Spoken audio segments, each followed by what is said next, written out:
जिल्हा परिषद आणि पंचायत समित्यांसाठी दिवाळीपूर्वीच आचारसंहिता लागू होणार आहे आणि दिवाळीनंतर नोव्हेंबरमध्ये निवडणूक होईल असे संकेत राज्य निवडणूक आयोगाने दिलेले आहेत। 32 जिल्हा परिषद आणि 336 नगरपंचायतींसाठी निवडणुका पार पडणार आहेत, तर जानेवारीमध्ये मुंबईसह राज्यातील सर्व पालिकांच्या निवडणुका होणार आहेत। सर्वोच्च न्यायालयाच्या आदेशानंतर राज्य निवडणूक आयोगाने निवडणुकीबाबत तयारी सुरू केलेली आहे।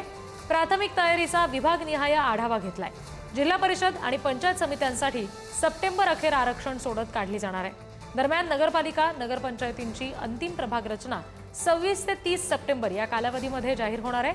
महापालिकेची अंतिम प्रभाग रचना 8 ते 12 ऑक्टोबर या कालावधीत जाहीर होणार आहे। राज्य निवडणूक आयोगाकडून हे सगळे संकेत दिले गेलेले आहेत। दिवाळीपूर्वी आचारसंहिता लागण्याची शक्यता आहे। आणखी तपशील घेऊया, प्रतिनिधी सुशांत सावंत आपल्याशी जोडले गेलेत त्यांच्याकडून।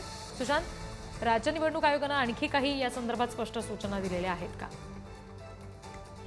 रिद्धी, आपण जर बघितलं तर सुप्रीम कोर्टानं निर्णय दिला की 31 जानेवारी पर्यंत सर्व ज्या राज्यातल्या निवडणुका आहेत स्थानिक स्वराज्य संस्थांच्या त्या निवडणुका घेण्यात याव्यात। आता त्या दृष्टिकोनातून राज्य निवडणूक आयोग जे आहे ते कामाला देखील लागलेले, तशी तयारी देखील राज्य निवडणूक आयोगाकडून सुरू करण्यात आलेली आहे।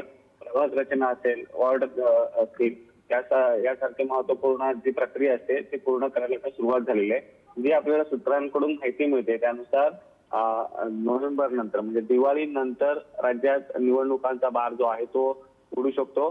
त्यामध्ये सुरुवातीला आपण पाहिलं असेल तर नोव्हेंबरमध्ये जिल्हा परिषद आणि पंचायत समितीच्या निवडणुका होतील, तर डिसेंबरमध्ये नगरपालिका आणि नगरपंचायतीच्या निवडणुकीचा कार्यक्रम जो आहे तो जाहीर होईल। तर सर्वांचं लक्ष असलेली मुंबई महानगरपालिका आणि 29 ज्या महानगरपालिका आहेत महत्वाच्या, मग ते मुंबई असेल, नाशिक असेल, ठाणे असेल, नवी मुंबई असेल, अशा अनेक महत्वपूर्ण महानगरपालिकेच्या निवडणुका कधी होतील असा सर्वांना प्रश्न पडला होता।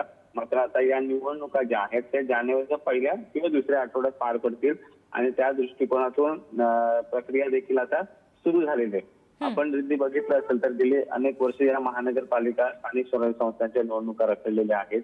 त्यामुळे आता दिवाळीनंतर खऱ्या अर्थानं पुढचे 3 महिने महाराष्ट्रासाठी महत्वाचे असणार आहे। सर्वच राजकीय पक्षांसाठी देखील महत्वाचे असणार आहे, कारण मिनी विधानसभा निवडणूक अशी या निवडणुकांची ओळख आहे। या निवडणुका जिंकल्या की नंतर विधानसभा निवडणुका जिंकणं सोपं होतं, कारण स्थानिक कार्यकर्त्याची निवडणूक असते आणि याचमुळे या निवडणुकांकडे स्थानिक कार्यकर्त्यांचं लक्ष लागलंय आणि सर्व राजकीय पक्षांचं लक्ष लागलंय। सर्वांना आपली ताकद या निवडणुकांमध्ये दाखवायची संधी असते आणि त्याच या निवडणुका जी आपल्याला माहिती मिळते त्यानुसार निवडणुका दिवाळीनंतर पार पडतील।